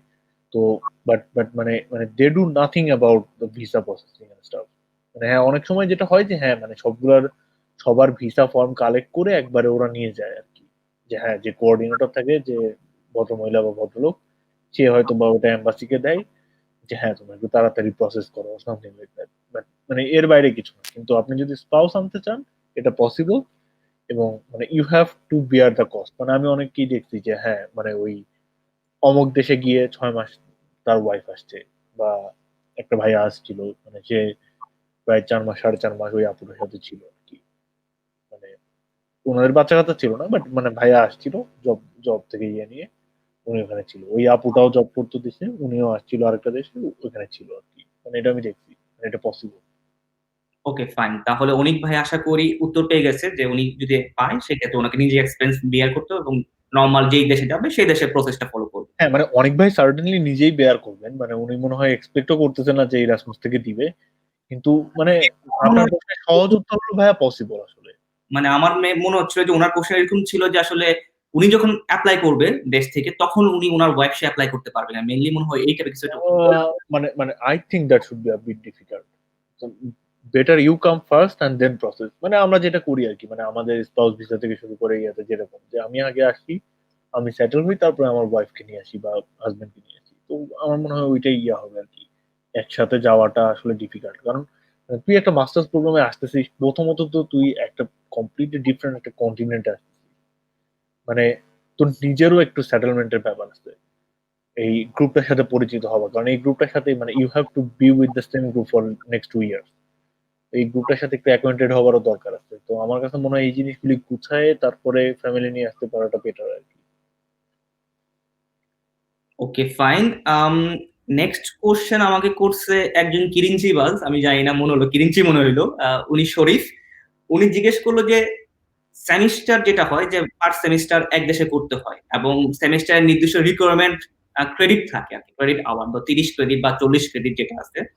এখন যদি সে কমপ্লিট করতে না পারে তাহলে তার স্কলারশিপের কি হবে, মানে সেটা কি কন্টিনিউ থাকবে কিনা, বা নর্মালি যেটা হয় নর্মাল মাস্টার্স কোর্সে আসলে 2 বছরের কোর্স 3 বছর এক্সটেন্ড করা যাচ্ছে। তো এই ইরাসমাস এর ক্ষেত্রে কি এরকম কোনো অপশন আছে কিনা, বা এই ব্যাপার কি হবে? আসলে অনেকেই হয়তো এরকম কোশ্চেন। ইরাসমাসে এরকম কোনো অপশন নাই, প্রথম কথা। দ্বিতীয় কথা হলো যে মানে হ্যাঁ আপনি হয়তো বা একটা সাবজেক্টে ফেল করতে পারেন বা ইয়ে করতে পারেন। মানে নর্মালি এটা খুব কম করে আর কি। মানে এবং মানে আমি যেমন ছিলাম হলো ফ্রান্সে, ফ্রান্সের লেখাপড়া ফ্রিকিং ডিফিকাল্ট। মানে একে তো ওরা কি ইংরেজি বলে বুঝি না, দ্বিতীয়ত হলো ওরা ক্লাসে যা পড়ায় আর প্রশ্ন যা করে, মানে মনে হয় যে কই আসা পড়লাম, মানে হোয়াই দিস কোলাভেরিটি টাইপের একটা অবস্থা। আর ভাই রে ভাই, প্রশ্ন এমন হাইপোথেটিক্যাল প্রশ্ন যে ওই প্রশ্নটা থেকে আমি যে আমার কোর্সের সাথে ম্যাপ করব, এটা করতে ০.৫ ঘন্টা সময় লাগে। যে ও আচ্ছা, আচ্ছা, মানে এটা আসলে একটা মেটাফোর ছিল। উনি এটা বুঝাইতে চাইছে। এরকম টাইপের একটা প্রশ্ন। আমার এখনো মনে আছে একটা প্রশ্ন ছিল যেখানে জাস্ট একটা ছবি আঁকা ছিল।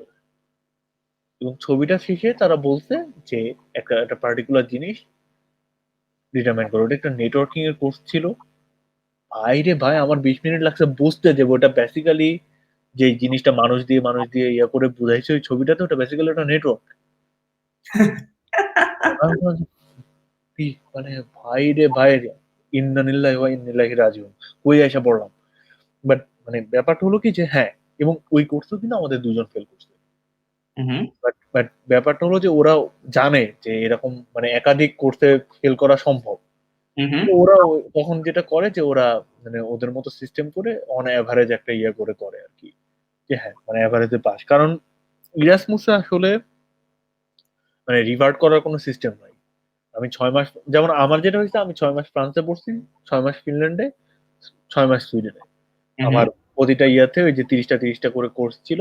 আমি ৩০ টা করে মানে ৩০ ক্রেডিট করে ইসিটিএস করে কোর্স করছি। করে আমি আমার যখন থিসিস হয় আমি তখনও সুইডেনে ছিলাম। সেজন্য আমি ১ বছর ইয়াতে ছিলাম, সুইডেনে ছিলাম।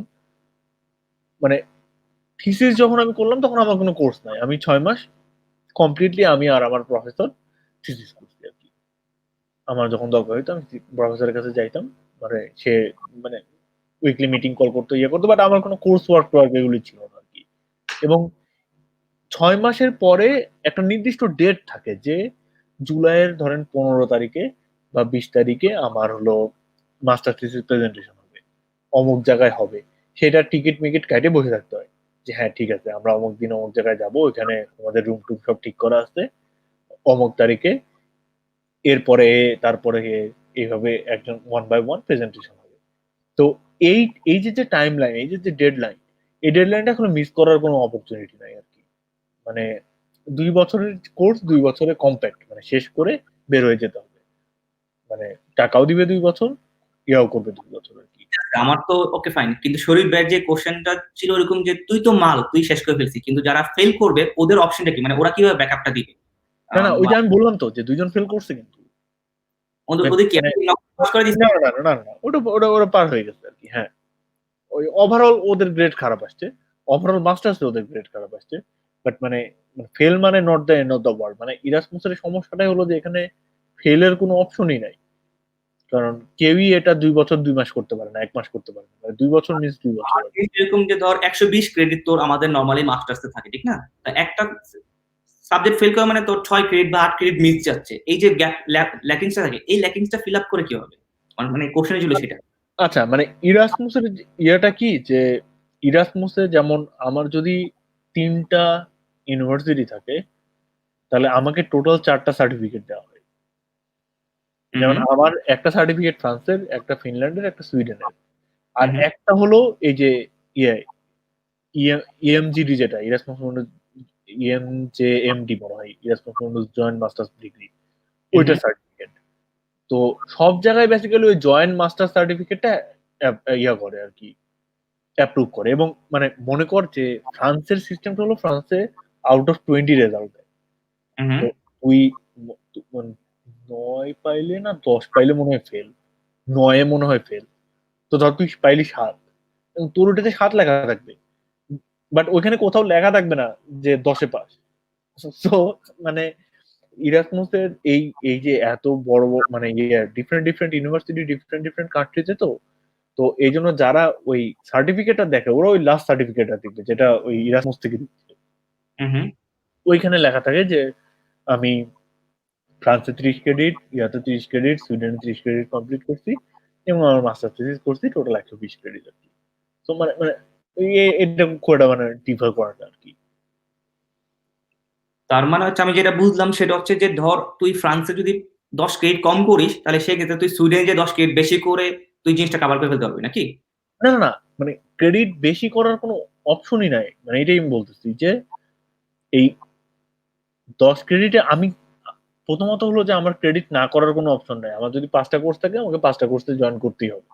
হুম। মানে আমি ৬ নাম্বার কোর্স একটা নিতে পারি আমার নিজের ইয়ার জন্য, যে যদি ওপেন ক্রেডিট হয়। হুম। এই ৫ টা কোর্স না আমাকে ইয়ে করতে হবে, ৫ টা কোর্স না আমাকে পরীক্ষা দিতেই হবে। মানে there is no other option. হ্যাঁ, আমি ফেল করলে ফেল করলাম, পাস করলে পাস করলাম, দ্যাটস আ ডিফারেন্ট স্টোরি। আমার আমার ওইখানে ওপেন ক্রেডিটের কোনো ইয়া নাই। ওই ৫ টা কোর্সের জন্য আমার এটা ক্লোজ ক্রেডিট। দ্যাট মিনস আমি যদি এক্সামে অ্যাটেন্ড করি তাহলে সেক্ষেত্রে ফেল করলেও ওই ক্রেডিটটা কাউন্ট হ্যাঁ, হবে। Doesn't matter. ওই ক্রেডিটটা কাউন্ট হবে। ওইটাই বললাম যে তুই ৭ পাইছিস, তুই ফেল করছিস। ঘটনা কি হচ্ছে, কোন দিকে যাচ্ছে আর কি। আচ্ছা, শরীফ ভাই তাহলে অ্যান্সার পেয়ে গেলেন। যদি আপনি কোনো কারণে আমার মতো স্টুডেন্ট হন, সাব্বির মতো না হন, তাহলে এই ওয়ে আছে না, করে। আমার মতো হইলেও পাস করবে। আমি যেহেতু ফ্রান্স থেকে বের হয়ে আসতে পারছি জার্নি নিয়ে, তো পাস করবে। মানে আচ্ছা, ইরাসমাসের মেইন ব্যাপারটা হলো যে চান্স পাওয়াটা। মানে ইরাসমাসের চান্স পাই খুব কম। হ্যাঁ, মানে ফাইন, এত কম সিট, এটা হইলো কথা। মানে ওই মানে মেইন কম্পিটিশনটা বেসিক্যালি ইরাসমাসে ঢোকাটা। কারণ তারপরে মানে যারা মোটামুটি ওই কম্পিটিশন পার করে আসে ওরা একটা লেভেল আসলে মানে ওদের একটা মানে স্ট্যান্ডার্ড থাকে আর কি। মানে ওর নিচে নামে না। ওই যে ছেলেটা ওই যে 7 পেয়ে ফেল করলো বা ইয়ে করলো, মানে সে এখন পিএইচডি করতেছে। মানে এখন তুই কি বলবি যে ওই ছেলেটা খুব খারাপ? মানে সে কিন্তু একদম সাথে সাথে পিএইচডি পাইছে। স্পেসিফিক একটা সাবজেক্টে কেউ খারাপ করতেই পারে, ওই দিন তার হ্যাঁ, দিন হ্যাঁ, এক্স্যাক্টলি। ওইটা হইতেই পারে, এটা খুবই নর্মাল। সো এটাই। তুই এখানে এসে ফেল করিস নাই, মানে এখানকার সিস্টেমে ফেল যদি কেউ না করে, বা আমি বলবো ওইটাই বেশ আশ্চর্যজনক আর কি। জার্মানি লেখাপড়া কিন্তু ভালো কঠিন রে ভাই। আমরা ওদিকে না যাই। হ্যাঁ, জার্মানি লেখাপড়া ভালো কঠিন। তো মানে ফ্রান্সে আরো বাজে অবস্থা, বাট এনিওয়ে। আচ্ছা ঠিক আছে, সৌরভ একটা কোশ্চেন করছে। এটা কোশ্চেনটা আমি নিবো না ভাবছিলাম, পরে ভাবলাম যে নেই অলরেডি। সে জিজ্ঞেস করতেছে যে সে যে দেশে গেল ওই সেমিস্টার রানিং অবস্থায় সে আসলে পার্ট টাইম জব করতে পারবে কিনা। যদিও সে এনাফ টাকা পাচ্ছে, হয়তো বা সে চিন্তা করছে আরেকটু কাজ করে ফান্ডিং করবে বা বাসার জন্য দিবে, অনেকে থাকে না ফ্যামিলি ব্যাকআপ দেয়। তো অপশন আছে কিনা জব করার, পার্ট টাইম জব করার। আচ্ছা, ব্যাপারটা হলো যে মানে প্রথমত ইউরোপের যে সবচেয়ে বড় সমস্যা সেটা হলো ভাষা। তো আপনি যেই দেশে যাচ্ছেন, আমি ধরে নিচ্ছি যে সেই দেশে ইংরেজি বলবে না, এবং আপনি ওই দেশের ভাষা পারেন না। মানে আমি প্রথমে গেলাম ফ্রান্সে, ইন্না লিল্লাহি ওয়া ইন্না ইলাইহি রাজিউন। ফ্রেঞ্চরা যে কি কয় আর কি লেখে আল্লাহ পাক জানে। তো সেই দেশে গিয়ে আমার পক্ষে ভাই কোনোদিন কাজ করা সম্ভব না। আমার যদি এমন হইতো যে আমার বাসায় না খেয়ে মারা যাচ্ছে মানুষজন, আমার পক্ষে ওখানে কাজ করা সম্ভব না। মানে তোকে কেউ চাকরি দিবে না। তুই জার্মানিতে আসলি, তুই এক বর্ণ জার্মান পারিস না, ডাঙ্কে শুন বিটে শুন বলতে তোর ধর দেখা গেল ট্রেন চলে যাচ্ছে। না, তোকে কাজটা কে দিবে তুই আমাকে বল জুয়েল, যে তুই মানে তুই নিজে হইলে তাকে কাজ দিতি এখন।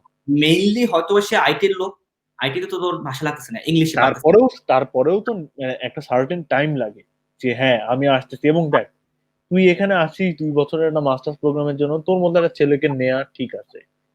এরা হলো অতিথি পাখি, ৬ মাসের জন্য আসবে, তারপর যাবে গা। তো মানে ওর পিছনে কেউ আসলে শ্রম দিতে চায় না আসলে। মানে এটা আমি হলেও দিতাম না, যে আমার ইয়াতে কোম্পানিতে কেউ যদি ৬ মাসের জন্য আসতে চায়, আমি তাকে হয়তো বা নিতাম না। আমি চেষ্টা করতাম যে হ্যাঁ ৬ মাস পরে সে এখানে পার্মানেন্টলি কাজ করবে, এরকম একটা লোককে, যে হ্যাঁ ৬ মাস তোমাকে শিখায় পড়াই নিলাম ভাই, তুমি তারপর থেকে জয়েন করো। তো ওই চিন্তা ভাবনাটা মাথায় না রাখাই আমার কাছে মনে হয় ভালো হবে। কারণ মানে bigger expectation brings bigger depression কি, যে অনেক আশা করে আসবে যে হ্যাঁ কাজ টাজ করে ফাটাই ফেলবো, তারপর এসে দেখবে যে মানে কাজ করতে পারতেছে না। তো ওইটা আসলে একটা ডিপ্রেশন ইয়ে করবে। তো এই জন্য এই এক্সপেকটেশনটা না নিয়ে আসাই ভালো। Good, তাহলে আমরা এটা একটা মেডিকেল স্টুডেন্ট জিজ্ঞাসা করছে যে ইরাসমুসে কি মেডিকেলের রিলেটেড কোনো সাবজেক্ট আছে কিনা। আমি যেহেতু লিস্টটা দেখি নাই, এই পর্যন্ত চেক করা হয়নি কখনো। তো তোর কোনো আইডিয়া আছে কিনা যে মেডিকেল রিলেটেড বা যারা মেডিকেল থেকে ডাক্তারি পাস করে ওরা ইরাসমুসের কোনো কোর্সে অ্যাপ্লাই করতে পারবে কিনা, বা তোর নজরে পড়ছে কিনা এরকম কিছু। হ্যাঁ, ইরাসমুসের ওই যে যে একটা একটা কোর্সের কথা বলছিলাম, এমপিএইচ, পাবলিক হেলথ। তো পাবলিক হেলথের ২টা কোর্স আছে আমি দেখছি অ্যাটলিস্ট। যে একটা হলো ইউরোপিয়ান পাবলিক হেলথ টাইপের কি যেন একটা, মানে ইউরোপিয়ান এমপিএইচ বা এরকম, আর একটা নর্মাল এমপিএইচ ডিজাস্টার ম্যানেজমেন্ট বা এরকম কিছু টাইপ। না, আমার এক্স্যাক্টলি এটা মনে নাই। কিন্তু হ্যাঁ আছে ওখানে ওই যে ডাক্তার ইয়া মানে কি বলে সাইক্রিয়াটিস্ট, ওই যারা মানে সাইকোলজি নিয়ে কাজ করে এদেরকে কি বলে, সাইক্রিয়াটিস্টই তো বলে না? হ্যাঁ, সাইকিয়াট্রিস্ট এদের জন্য অপরচুনিটি আছে আর কি। ওইটা একটু খোঁজ করলেই পাওয়া যাবে ভাইয়া। মানে ওইটা মানে ইয়া না আর কি, ওখানে স্পষ্ট লেখাই থাকে যে কি কি প্রোগ্রাম হবে আর কি, ওই লিস্টটা দেখলে পাওয়া যাবে। আচ্ছা, ঠিক আছে। মানে আর দ্য অ্যান্সার, মানে শর্ট অ্যান্সার হলো হ্যাঁ আছে। দ্যাট মিনস স্পেশালিস্ট ডাক্তারদের জন্য ওদের জন্য কোর্স আছে নাকি? হ্যাঁ, Good. মানে আর এমপিএইচ মনে হয় বেশ মানে জেনারেলাইজড কোর্স। মানে And তুই mainly অনেক দেখলাম যে যারা নিউট্রিশন দিকে পড়ে বা ফুড কেমিস্ট্রি থেকে পড়ে বা ইন জেনারেল যারা, আমি যতটুকু দেখছিলাম যে ঢাকা ইউনিভার্সিটির যে কোর্স গুলো আছে ঢাবি থেকে তোর ইয়াতে ওই ডি ইউনিটে যে সাবজেক্ট গুলো ওরা পড়ে পোলাপান, ওরা মেনলি এমপিএস এ যায় আর কি। আমি দেখছিলাম, আমি শিওর না আসলে, আমার আইডিয়া কম। আমি আমি নিজেও আমার এমপিএইচ এর ব্যাপারে খুব একটা আইডিয়া নাই, কিন্তু আমি দেখছি যে ডাক্তাররা এখন অনেক এমপিএইচ করে আর কি। মানে এমপিএইচ দেশে অনেক খরচ এখন করা। তাহলে ভাই আপনারা যারা যারা করতে যাচ্ছেন দেখে নেন ওয়েবসাইটে, তাহলেই হবে। আচ্ছা, এই ক্ষেত্রে আমার আরেকটা কোশ্চেন ছিল মাথায় হঠাৎ করে আসলো তুই বলার পরে, থিসিসের ক্ষেত্রে তো 3 সেমিস্টার তুই 3 দেশে করলি, আর থিসিসটা তুই কোথায় করবি বা সিস্টেমটা কি? মানে যেটা আমাদের জার্মানিতে যেটা হয় যে আমি তো একটা স্পেসিফিক ইউনিভার্সিটি থাকি, আমি হুম, যদি বাইরে ম্যানেজ করতে না পারি সেক্ষেত্রে ইউনিভার্সিটি আমাকে সাপোর্ট দিচ্ছে। যে আমি আচ্ছা। বাইরে হয়তো কোনো কোম্পানি আন্ডারে থিসিস পাইলাম না, সেই ক্ষেত্রে ইউনিভার্সিটি আমাকে ব্যাকআপ দিচ্ছে ওদের ল্যাবে কাজ করার জন্য, ওদের থিসিস করার জন্য। তো এই ক্ষেত্রে ইরাসমন যেহেতু 3 দেশে, তুই তো মানে কারোরই না, তুই আসলে সব বাপেরই ছেলে কিন্তু আসলে কারো বাপের কোনো বাপেরই না। সো এই ব্যাপারটা কিভাবে মানে ম্যানেজ করতে হয়? আচ্ছা, এটা আমাদের ক্ষেত্রে যেটা হয়েছিল যে আমাদের একদম প্রথম সেমিস্টারে থিসিসের টপিক চুজ করতে দিচ্ছে যে তোমরা এই পার্টিকুলার থিসিস আছে এই কোহর্টের জন্য, সেটা চুজ করে নাও। তো কেউ হয়তো বা ফ্রান্সে করছে, কেউ ফিনল্যান্ডে করছে, কেউ জার্মানিতে করছে, কেউ হয়তো বা ইয়াতে রাশিয়াতে করছে। আমারটা যেমন ছিল হলো ইয়াতে সুইডেনে। তো ওইটা কিন্তু বেসিক্যালি আমাদের প্রথম সেমিস্টারেই ঠিক হয়ে গেছে। তো আসলে আমরা যেখানেই থাকি না কেন ওই পার্টিকুলার যে মানে থিসিস মানে আমার যে সুপারভাইজার থাকবে তার সাথে আমার টাইম টু টাইম যোগাযোগ হইতে থাকবে আর কি। তো মানে এটা ডাজন্ট ম্যাটার। এবং এমনও হয় অনেকের যে মানে থিসিস সেমিস্টারটা যে লাস্ট সেমিস্টারটা শুরু হওয়ার আগে থিসিসের অনেকখানি কাজ আগায় থাকে। যেমন আমাদের সাথে একটা ছেলে ছিল, ও ওই যে ফ্রান্সের যে ছেলেটা ভ্যালন্তা, ভ্যালন্তা যেটা করছে যে ও কাজ করতেছিল আর কি। ও তো প্রথম সেমিস্টার ফ্রান্সে ছিল, তারপর ফিনল্যান্ডে ছিল, সুইডেনে গেল, সুইডেন থেকে ও যখন আবার ফ্রান্সে ব্যাক করবে মানে ওর ওর ওর থিসিস ছিল হলো, ও না না ওর থিসিস ছিল হলো সুইডেন। তো ও সুইডেনেই ছিল, এবং অন্য আরেকটা সিটিতে ছিল। কিন্তু ও ওই থার্ড সেমিস্টারে গিয়ে দেখি যে ও একটা পেপার লিখতেছে। মানে ওর কাজ এতখানি আগায় গেছিল যেটা দিয়ে একটা পেপার হয়। তো ওর প্রফেসর বলছে তুমি একটা পেপার লেখো, আমরা পাবলিশ করবো। তো ও অনেকখানি কাজ আগাইতেছে। যেমন আমার থিসিসের থিওরিটিক্যাল পার্টের একটা বড় অংশ শেষ হয়ে গেছিল আমি যখন থার্ড সেমিস্টার শেষ করি। তো আমার মানে আমার মেইনলি সময় গেছে রাইটিং এ। অনেকের আবার আছে, যেমন একজনের জার্মান প্রফেসর ছিল, ও জার্মান প্রফেসরকে খুঁজে পাইতো না। তো ওর থিসিস হয়েছে হলো লাস্ট 3 মাস। তো মানে এরকম অনেক ডাইভার্স এক্সপিরিয়েন্স আর কি, মানে পার্সন টু পার্সন। তো কিন্তু থিসিসটা দিয়ে দিছে কিন্তু একদম প্রথমে। তো আমি যতগুলি ইরাসমাসের কথা শুনছি সবগুলিতেই মোরাললেস ওরা এইভাবে অ্যারেঞ্জ করে যেন মানে একদম যে বিপদে পড়তে না হয় আর কি। কারণ যেহেতু টাইম বাউন্ড খুব, মানে এই সমস্যাটা যেন না হয়। তাহলে তো খুবই ভালো। এটা আসলে একটা, এটা একটা বড় একটা টেনশন থাকে মাথায় যে আসলে থিসিস ম্যানেজ করা, মেনটেন করা, মুভ করতেছি সারাক্ষণ, মানে 6 মাস পর পরে আমি ফ্লেক্সিবল মুভ করতেছি, সেই ক্ষেত্রে মানে স্পেসিফিক একটা থিসিস খুঁজে বের করা আসলে টাফ একটা ব্যাপার। হ্যাঁ, আর এই মুভিং এর মানে রিলোকেটিং এর ব্যাপারটা সাউন্ডস গুড, বাট মানে তুই তো নিজেও রিলোকেট করলি কিছুদিন। হ্যাঁ মানে ইন্টারেস্টিং পুরা, মানে মানে কি একটা অবস্থা! মানে দ্যাটস দ্য শিট। মানে এটা যে এত স্ট্রেসফুল, মানে এটা যে 3 দেশে 4 দেশে ঘুরবো, কত মজা, আহা! কিন্তু যে ঘুরে তার অবস্থা বুঝা যায় কি হ্যাঁ, কাহিনী। না মানে আমি যদি জার্মানি থেকে 4 দেশ ঘুরি আমার কোনো সমস্যা নাই। মানে আই উড লাভ দ্যাট। যে হ্যাঁ, আমার একটা ঘর আছে, আমার এই ঘরের জিনিসপত্র রেখে আমি যাচ্ছি। ভাই আমি যখন যাচ্ছি এই ঘরটা সাফ করে নিয়ে যাচ্ছি। আবার আরেকটা ঘরে গিয়ে এই সেম জিনিসপত্র রাখা, 6 মাস পরে আবার প্যাক করে তোলা।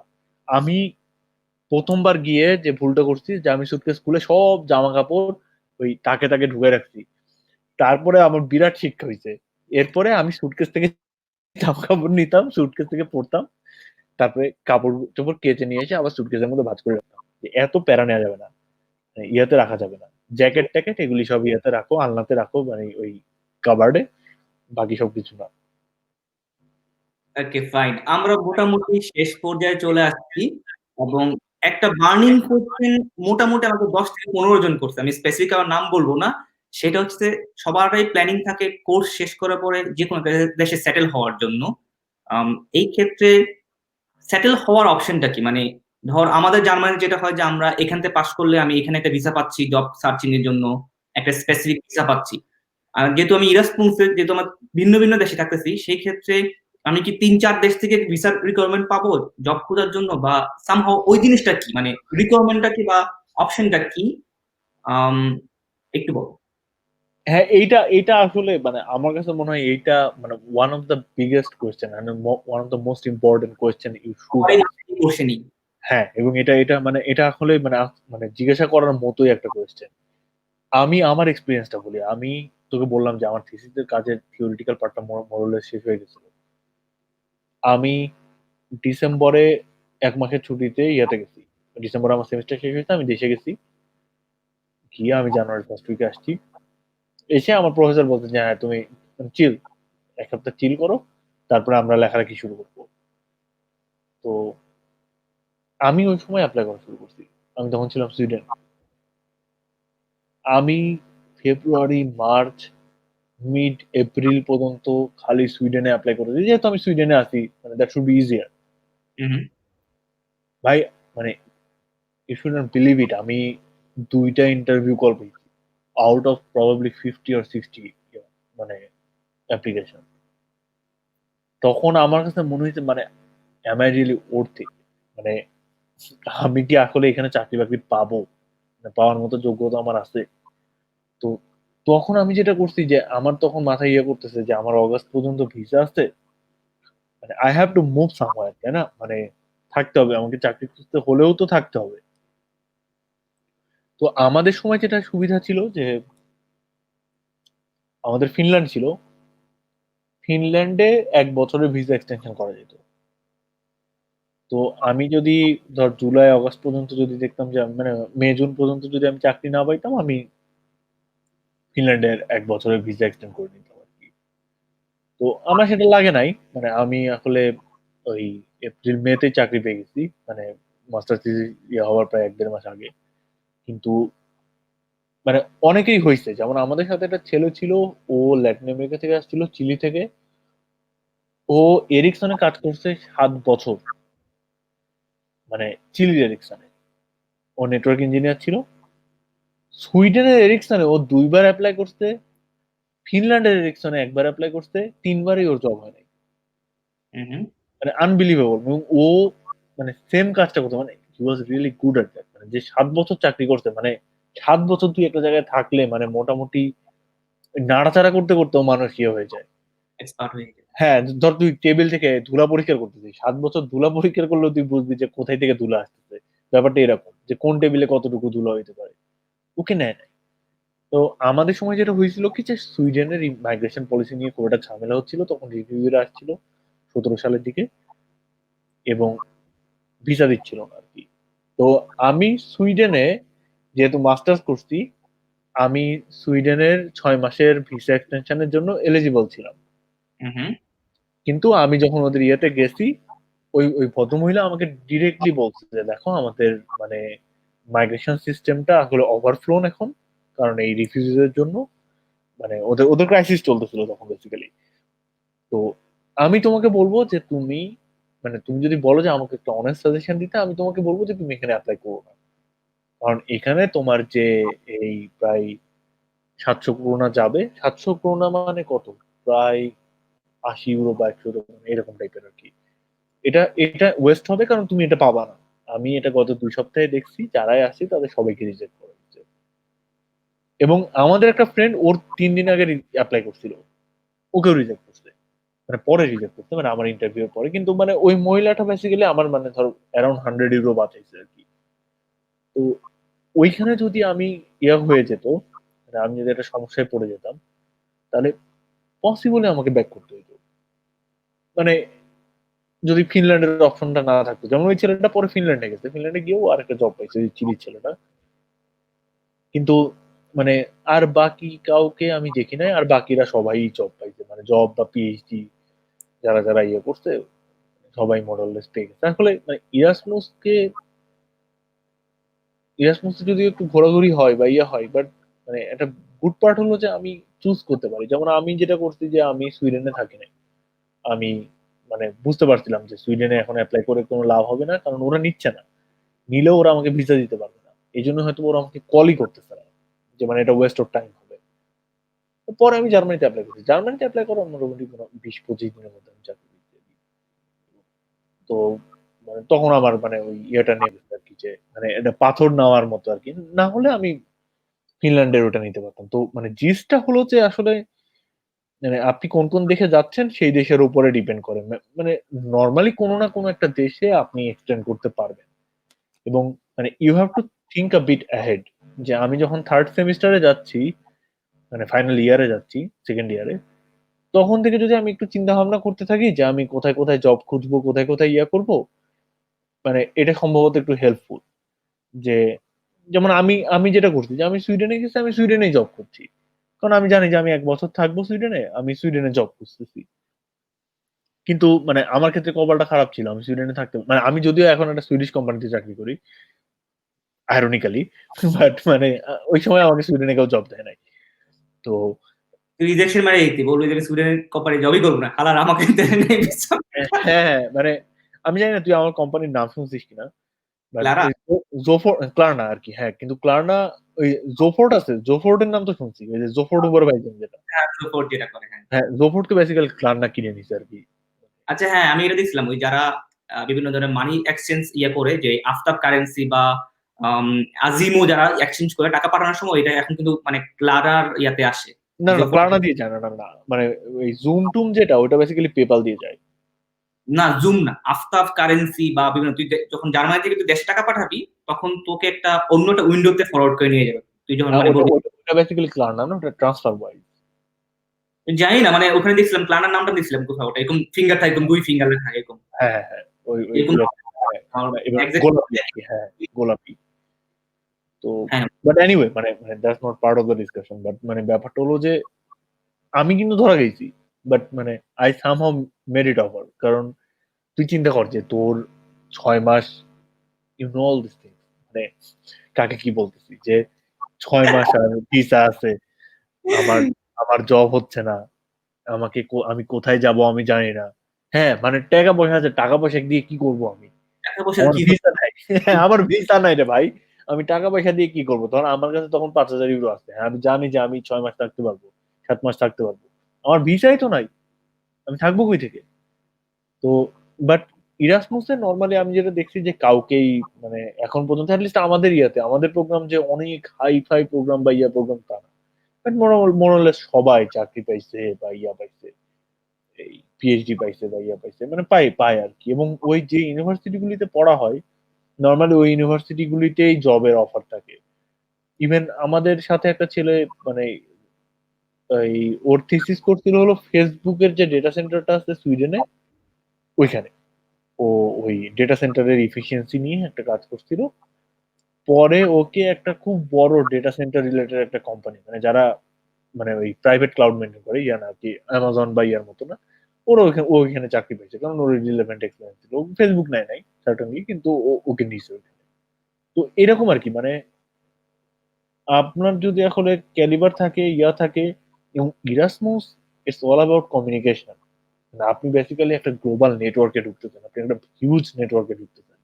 ইরাসমাসের অ্যালামনাইরা সবখানে আছে, ইরাসমাসের একটা অ্যালামনি নেটওয়ার্ক আছে, অ্যালামনাই নেটওয়ার্ক আছে। তো এই নেটওয়ার্কটা যদি আপনি ইউটিলাইজ করতে না পারেন, আপনার যদি সেই লেভেলের কমিউনিকেশন স্কিল না থাকে বা ইয়াদ না থাকে, তাহলে এটা হলো আপনার ব্যর্থতা, যে আপনি মানে ইরাসমাস থেকে you are not taking the best out of it.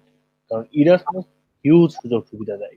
Even আমাদের এখনো একটা গ্রুপ আছে যেখানে ধর একটা কোয়ার্ডের লোকজন যে হ্যাঁ পিএইচডি অফার করছে, আমার প্রফেসরের আন্ডারে কেউ যদি করতে চাও বলো, আমি রেফার করে দিচ্ছি। এরকম টাইপের মানে ইয়া দেয় আর কি, মেইল দেয় যে হ্যাঁ মানে অমুক ইউনিভার্সিটিতে পিএইচডি হচ্ছে, আমার প্রফেসর এটা ইয়া কোঅর্ডিনেটর, এটা হচ্ছে। তো এই জিনিসগুলো এখন মেনটেন করতে হয়, মানে এই জিনিসগুলো একটু চোখ কান খোলা রাখতে হয়, বুঝতে হয় আর কি। মানে you will get use to with that. মানে 2 বছর, তো 2 বছর অনেক সময় আসলে। তো প্রথম বছরটা বুঝে দ্বিতীয় বছরটা কাজ করলে আসলে হয়। থ্যাংক ইউ মামা। আমি 20 মিনিটের কথা বলে তোর থেকে প্রায় 1 ঘন্টা নিয়ে নিলাম। আমি একটু খুবই দুঃখিত, আসলে ডিসকাশনটা এমন হচ্ছে যে আসলে আমরা একটু ডিটেলস আলাপ করতেছিলাম তো, যাতে সবাই একটু একটা ওভারভিউ পায়, যাতে এই ভিডিও দেখার পরে কারোর মনে আর কোনো কোশ্চেন না আসে। তো আমি আমার দিক থেকে মোটামুটি কমপ্লিট। তুই কিছু অ্যাড করতে চাইলে বা কিছু বলতে চাইলে এক্সট্রা, বা এমন কিছু মিসিং গেছে যেটা আমি জিজ্ঞেস করিনি, তাহলে এখানে অ্যাড করতে পারিস, না হলে আমরা এখানেই বিদায় নিব। আচ্ছা, মানে আমি তেমন অ্যাড করার নাই, মানে আমি জাস্ট যেটা বলতে চাচ্ছিলাম যে তুই অ্যাটলিস্ট যে ট্রাই করতেছিস ইয়ে করার, যে একটা প্ল্যাটফর্ম তৈরি করার, মানে এই ওভারঅল ইউরোপের বা ইয়ার জন্য। মানে আমি তোর ভিডিও গুলো দেখছি আর কি, যে তুই কি করতেছিস, যে পরে দেখা গেল যে তুই বললি যে অমুক পিটিএম মেরে ফেলো, এরকম একটা জায়গায় আমি ভিডিও দিলাম, তারপরে মানুষজন বললো যে রাবিল সাব্বিকে পিটিএম মেরে ফেলো। তো আমি তো ভিডিও গুলো দেখতেছিলাম যে জুয়েল ব্রো ব্রো কি বলতেছে। তো মানে সার্টেনলি মানে এইটা আমি তো মানে ইয়া বলি না যে বিরাট মহৎ কোনো কাজ হচ্ছে বা ইয়ে হচ্ছে, বাট স্টিল এটা থেকে যদি একজনও উপকার পায়, জিনিসটা ওইটাই মানে তোর বেসিক্যালি, তোর ইয়ে সব মানে যাতে অ্যাটলিস্ট যদি একজন উপকার পায়, এবং দিন শেষে জার্মানি বা ইউরোপ কোথাও এসে যদি বলে যে ধন্যবাদ জুয়েল ভাই, দ্যাটস ইট, ওইটাই আসলে অনেক বড় একটা পাওয়া। আমি এটাই, এক্সট্রা মানে বলারও দরকার নাই, মন থেকেও যদি বললো যে ইস জুয়েল ভাইয়ের ওই ভিডিওটা দেখে ভালো হয়েছিল, মানে তুই হয়তো আর জানবি না, বাট স্টিল মানে দ্যাটস দ্য গ্র্যাটিটিউড, তাই না? মানে তোর ইয়ে হচ্ছে। আর ব্যাপারটা হলো যে মানে মানে পার্সন টু পার্সন এইভাবে রিপ্লাই দেওয়া যায় না। ধর 10 জনের একই প্রশ্ন, মানে জিনিসটা কবে বেশ করুন না কিরে ভাই, কি যন্ত্রণা। মানে ভিডিও বেটার। জানি না তোর ইনবক্সে কি অবস্থা, আমার মোটামুটি দেখা যায় যে একটু নেটওয়ার্কিং রাখি তো, তো প্রচুর সেম কোশ্চেন আসে, রিপিট কোশ্চেন, যে এবং সবাইকে সেম জিনিসটাই উত্তর দিতে হচ্ছে, এবং প্রচন্ড প্যারা একটা। তো ওই জন্যই মেইনলি এই জিনিসটা করা, যাতে অ্যাটলিস্ট যে যেটা জিজ্ঞেস করবে ওকে ওখানে ফরওয়ার্ড করে দিব, যা ভাই বাংলায় বলা আছে, এর থেকে সহজ ভাষা আর কি বলবো, ঠিক না? যে আমরা হ্যাঁ সেটাই। এখানে এত কিছু আলাপ করলাম, এরপরে আসলে মানুষের আর কি কোশ্চেন থাকতে পারে। তো এরকম ব্যাপারটা আর কি, যাতে অ্যাটলিস্ট কিছুটা একটা বেনিফিট পায়, এই আর কি। না সেটাই আর কি, না তুই ইয়ে কর, মানে ওই মানুষজন যখন দেখবে যে আসলে কন্টেন্ট ভালো আসতেছে, তখন মানে সাবস্ক্রাইব করবেই, কারণ এই ধরনের ইনফরমেশন, সলিড ইনফরমেশন দরকার আসলে, যে ইয়া থাকলো, ভিডিও থাকলো। ওদেরকে বল সাবস্ক্রাইব করতে, তুই বল। হ্যাঁ, এই যে জুয়েল ভাইয়ের ইয়াতে সাবস্ক্রাইব করুন, কিয়াতে, এই যে ইউটিউব চ্যানেলে লাইক কমেন্ট শেয়ার দিন, পাশে থাকুন। জুয়েল ভাইয়ের পাশে কেউ নেই, জুয়েল ভাই এখন একা। জুয়েল ভাইয়ের পাশে থাকুন। তার তার স্ত্রীও তার সাথে এই মুহূর্তে নেই। তো জুয়েল ভাইকে লাইক কমেন্ট এবং শেয়ার দিয়ে পাশে থাকুন জুয়েল ভাই। পাশায় থাকুন না, আচ্ছা ঠিক। হ্যাঁ, তো আর কি বলবো, মানে তোকে কিছু বলাও বিপদ রে ভাই। তুই পরে কখন কি করিস, আমার বউ দেখা যাবে যে এখন আসবে যে কি ব্যাপার রাফি যাবে, তুমি কার সাথে হাসাহাসি করতেছো, এত মজা নিচ্ছ কার সাথে। বিশ্বাস করবি না, মানে এই যাবৎকালে এই যে কটা ইন্টারভিউ নিচ্ছি আমি এই পর্যন্ত, এটা হচ্ছে বেস্ট ইন্টারভিউ, যেখানে আসলে খুব জোস ভাবে মজা করে কথা বলতেছে এবং খুবই ফ্রিলি। কারণ না, মানে তোর সাথে কথা বলবো মানে এখন, হ্যাঁ ভাইয়া ভালো আছি, আপনি কেমন আছেন, এইভাবে কথা বললেও হাসি লাগে। তোর সাথে কথা বললে যে জুয়েল ভাইয়া ভালো আছি, আপনি কেমন আছেন। সেটাই, মানে এই এত ফর্মালিটিস আমাদের কোনো আমরা নিজে নেই, তবে খুবই মজার ব্যাপারটা, যে আমরা এনজয় করছি এবং ওই ফাঁকে ডিসকাশন করতে এটা ভালো লাগছে। অবশ্যই, মানে তোর সাথে কথাবার্তা তো মানে আমার এমনি ফোনেও এইভাবেই হয় আর কি, মানে খুব এইটাই। ফর্মাল কিছু না যে প্রশ্ন নম্বর 1 ভাইয়া আপনাকে করছি। হ্যাঁ ভাই, হ্যাঁ, হ্যাঁ বলবেন কিভাবে আপনি এত বড়লোক হলেন, একটু বলেন আমাদেরকে। হ্যাঁ, বলে যে ভাইয়া আশা করি আপনার উত্তর পেয়ে গেছেন, পরের প্রশ্নটি করুন। তো এটা জাস্ট সেটাই, হ্যাঁ। তো ভালো থাকিস মামা, ইয়ে করিস, হ্যাঁ ভালো থাকিস। এখানে ক্লোজ করি, ঠিক আছে? আল্লাহ হ্যাঁ, হাফেজ। হ্যাঁ। হ্যাঁ, আল্লাহ।